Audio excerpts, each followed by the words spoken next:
अस्सलाम वालेकुम दोस्तों, कैसे हैं आप सब लोग? ठीक ठाक हैं, खैरियत से हैं? उम्मीद है खैर खैरियत से होंगे। मेरा पाकिस्तान मेरा घर, हर पाकिस्तानी का ख्वाब कि वो अपना घर बनाए। तो घर बनाने के लिए ये 15 बातें अपने जहन में याद कर लें। इन 15 बातों का आपको बिल्कुल पता होना चाहिए अगर आप केस प्रोसेस करना चाहते हैं और बैंक से सस्ते प्रॉफिट रेट के ऊपर फाइनेंसिंग हासिल करके अपना घर बनाना चाहते हैं। वीडियो का बाकायदा आगाज़ करते हैं। ये 15 सवाल, जिसमें पहला सवाल है, who can apply for this scheme. इस स्कीम में हर वो पाकिस्तानी जिसके पास अपना शनाख्ती कार्ड है और वो बाकी की रिक्वायरमेंट्स पूरी कर सकता है, अप्लाई कर सकता है। Question number 2, age limit. 25 से 60 साल तक की एज लिमिट है। 60 साल मेजॉरिटी एज है। उस एज तक आपको अपना लोन जो है वो पे ऑफ करना है। कम से कम एज 25 साल है।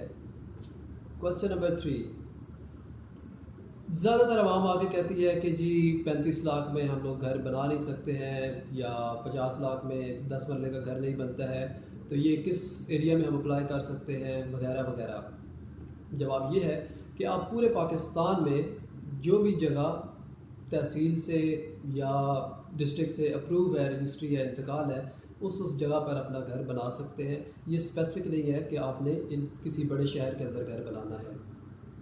Question number 4, monthly income. कितनी मंथली इनकम होनी चाहिए? कम से कम 25,000 और ज़्यादा से ज़्यादा 1 लाख तक की मंथली इनकम होनी चाहिए। अगर आप सैलरीड हैं तब भी, और अगर आप अपना बिजनेस करते हैं तब भी आपकी इनकम इसी के बीच में होनी चाहिए, 25,000 से 1 लाख के बीच में। क्वेश्चन नंबर 5, कितने साल का एक्सपीरियंस होना चाहिए अगर आप जॉब कर रहे हैं तो, और अगर आप अपना बिज़नेस करते हैं तो? जवाब है कि 5 साल। जी हाँ, कम से कम 5 साल का एक्सपीरियंस आपका होना चाहिए, अगर आप कारोबार कर रहे हैं तो भी और अगर आप जॉब कर रहे हैं तो भी। हाँ, लेकिन मौजूदा ऑर्गेनाइजेशन के अंदर आपको कम से कम 1 साल का अर्सा हो गया होना चाहिए जॉब करते हुए। क्वेश्चन नंबर 6, क्या हम किसी के साथ मिलके इस स्कीम में अप्लाई कर सकते हैं? जवाब है जी बिल्कुल, आप अप्लाई कर सकते हैं अपने बहन भाइयों के साथ मिलकर, अपने पेरेंट्स के साथ मिलकर, और ज़्यादा से ज़्यादा जो एप्लीकेंट्स हैं वो 4 हो सकते हैं। मतलब ये हुआ कि अगर आपकी इनकम 30,000 है और आपके बहन या भाई की एज 40,000 है, और इसी तरह से किसी तीसरे बहन भाई को भी आप ऐड करना चाहते हैं, तो उनको भी करके टोटल 1 केस अप्लाई किया जा सकता है। Question number 7, pre maturity of loan. अगर आप लोन को पे ऑफ करना चाहते हैं, फॉर एग्ज़ाम्पल आपने 10 सालों के लिए लोन लिया है और आप उसको 5 सालों में क्लियर करना चाहते हैं, तो क्या वो ऑप्शन मौजूद है? तो जवाब है बिल्कुल जी हाँ, आप अपना लोन पे ऑफ कर सकते हैं बगैर किसी पेनल्टी के। किसी भी किस्म की कोई रिस्ट्रिक्शन नहीं है।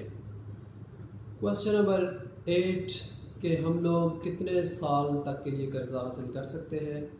तो आप 5 साल से लेकर 20 साल तक कर्जा हासिल कर सकते हैं। 5 साल, 10 साल, 15 साल, जिस तरह से भी आपकी DBR और आपकी जो मंथली इनकम है वो उस केस में फिट आएगी, आप उस टाइम पीरियड के लिए फाइनेंसिंग अवेल कर सकते हैं। Question number 9, minimum and maximum loan amount. मतलब ये कि काफ़ी सारे लोग आके ये सवाल करते हैं कि हमें कम से कम कर्ज़ा कितना मिल सकता है और ज़्यादा से ज़्यादा हम लोग कितना कर्ज़ा अवेल कर सकते हैं। तो जवाब ये है कि कम से कम आपकी डिपेंड करता है मंथली इनकम के ऊपर, जो कि 25,000 है। तो 25,000 से ऊपर जितनी भी इनकम आपकी होगी उस हिसाब से डिसाइड होगा कि आपको कितना लोन मिल सकता है। और ज़्यादा से ज़्यादा जो है वो टीयर 1 में आपको 27 लाख, टीयर 2 में आपको 30 लाख और टीयर 3 में आपको 50 लाख तक का कर्ज़ा मिल सकता है। पहले वाली वीडियो में मैंने टीयर 1, 2 और 3 जो है वो ब्रीफली बताया था। अगर आपको स्टिल क्लैरिटी नहीं है तो आप पहले वाली वीडियो देख सकते हैं। क्वेश्चन नंबर 10, कितने एरिया में हम लोगों ने घर बनाना है? अक्सर लोग जो है वो पूछते हैं कि कितने स्क्वायर फीट के अंदर हमने घर बनाना है। तो जो भी 1 से 5 मरला के बीच में प्लॉट होगा उसमें कंस्ट्रक्टेड एरिया जो है वो मैक्सिमम 850 फीट तक होना चाहिए। और अगर आप टीयर 3 में यानी 6 से 10 मरला वाली स्कीम में जाना चाहते हैं तो आपका कवर्ड एरिया 850 से लेकर 1100 फीट तक होना चाहिए। अगर आप मरला में बात करते हैं तो 1 से 5 मरला टीयर 1 और 5, 6 से 10 टीयर 3 में क्राइटेरिया होगा। उसके बाद क्वेश्चन आता है कि इसके ऊपर हमें कितना मार्कअप या प्रॉफिट रेट पे करना पड़ेगा। जी हाँ, अगर आप लोन 1 से 5 साल तक के लिए ले रहे हैं तो आपको प्रॉफिट रेट पे करना पड़ेगा 5%। अगर आप 5 से 10 साल के बीच में लोन हासिल करना चाह रहे हैं तो आपको प्रॉफिट रेट पे करना पड़ेगा 7%। और अगर आप 10 से 20 साल के बीच में लोन लेना चाह रहे हैं तो आपको प्रॉफिट रेट पे करना पड़ेगा काइबोर प्लस 2.5 का टीयर 1 के अंदर और काइबर प्लस 4 टीयर 2 और टीयर 3 के अंदर। उम्मीद है आपको ये समझ आ गई होगी। मतलब अंदाज़न जो अभी काइबर चल रहा है तो उसके हिसाब से तकरीबन 10 साल बाद आपको 9 से 11 के बीच में जो है वो पे करना पड़ेगा। उसके बाद है जी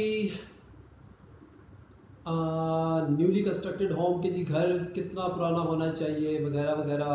कुछ लोगों के माइंड में ये भी ऑप्शन होता है कि हम लोग कंस्ट्रक्शन नहीं करना चाह रहे, हम लोग चाहते हैं कि बना बनाया कर लिया जा सके। तो वो अक्सर सवाल पूछते हैं कि घर कितना पुराना होना चाहिए। बेसिकली क्राइटेरिया ये है कि घर जो है वो एक ऐसी कंडीशन में होना चाहिए कि बिल्कुल उसकी अगर मार्केट वैल्यू लगाई जाए तो उसमें कोई डेप्रिसिएशन या वो खस्ता हालत में नहीं होना चाहिए। सादा लफ्ज़ों में ये है। और न्यूली बिल्ड में ये होता है कि लेट से आपने घर बनाया है और मैं आपसे घर परचेज़ करना चाह रहा हूँ तो ये न्यूली कंस्ट्रक्टेड होता है। कुछ घर होते हैं इनहेरेंट होते हैं, जैसे बाप दादा से आगे ट्रांसफ़र होते हैं, जिनकी ओनरशिप जो है वो इतनी क्लियर नहीं होती है, तो वो घर इसके अंदर फाइनेंस नहीं हो सकेंगे। अच्छा जी, उसके बाद है क्वेश्चन नंबर 4 कि जी क्वेश्चन नंबर 14 है कि जी हमारा NTN नहीं है और हम लोग बिज़नेस कर रहे हैं, स्टेटमेंट नहीं है वगैरह वगैरह, तो क्या हमें कर्ज़ा मिल सकता है? तो असल में NTN इस वजह से ज़रूरी है कि NTN ही वो सोर्स है कि जिसकी बेस पर आपकी इनकम का अंदाज़ा होता है कि आपकी मंथली इनकम कितनी है। और अगर आपके पास अकाउंट स्टेटमेंट भी नहीं है तो बैंक को कैसे पता चलेगा कि आपकी माहाना इनकम कितनी है, उसमें इन आउट कितना है और आप जो बिज़नेस कर रहे हैं उससे आप कितनी इनकम जनरेट कर रहे हैं। तो जो लोग सवाल करते हैं कि उनको विदाउट बैंक स्टेटमेंट और किसी भी सोर्स के बगैर, अक्सर लोग कहते हैं कि जी जो कुछ नहीं कर रहा उसको फाइनेंसिंग मिलेगी, तो उनके लिए माजरत है कि उनको इस तरह की फ़ाइनेंसिंग नहीं मिलेगी, क्योंकि ये बैंक इस वजह से कर देगा कि कल को आपने ये वापस पे भी करना है। तो जो लोग इस एलिजिबिलिटी को फुलफ़िल नहीं करते उनको बैंक कभी भी फाइनेंस नहीं करेगा, क्योंकि कल को उनके लिए पे ऑफ करने में प्रॉब्लम होगा। ऑलराइट, अकाउंट स्टेटमेंट कितने महीने की कितने साल की चाहिए होती है? ओके जी, अगर तो आप जॉब कर रहे हैं तो अकाउंट स्टेटमेंट चाहिए होगी 6 मंथ की, और अगर आप बिज़नेस कर रहे हैं तो अकाउंट स्टेटमेंट चाहिए होगी 1 साल की। ऑलराइट, उसके बाद एक और क्वेश्चन है कि DBR कितना है? Okay, DBR basically let's say आपकी सैलरी है 50,000 और DBR उसमें कैलकुलेट होगा 45%। 45% 50,000 का निकाल लें तो जो अमाउंट आएगी उस अमाउंट तक ही आपकी इंस्टॉलमेंट बननी चाहिए, उससे ज़्यादा नहीं बननी चाहिए। तो अगर आपका DBR और इंस्टॉलमेंट उसके रहते हुए आप जितना भी एलिजिबिलिटी क्राइटेरिया बनता है, लेट्स से 30 लाख बनता है, 40 लाख बनता है या 50 लाख तक बनता है, आपको वो फाइनेंसिंग की अमाउंट मिल जाएगी। ये टोटली डिपेंड करता है आपकी मंथली इनकम पर और DBR के ऊपर। तो दोस्तों, उम्मीद है कि इन सवालों के जो भी जवाब मैंने दिए हैं उसके बाद आपको काफ़ी सारी चीज़ें क्लियर हो गई होगी। और स्टिल अगर आपको इस बारे में कोई भी इंफॉर्मेशन चाहिए हो तो आप कमेंट्स के अंदर मुझे मैसेज करें, मैं इंशाल्लाह ताला आपको रिप्लाई करूँगा और आपकी वो कन्फ्यूजन इंशाल्लाह ताला दूर हो जाएगी। अपना ख्याल रखिएगा। Thank you very much. अस्सलाम वालेकुम।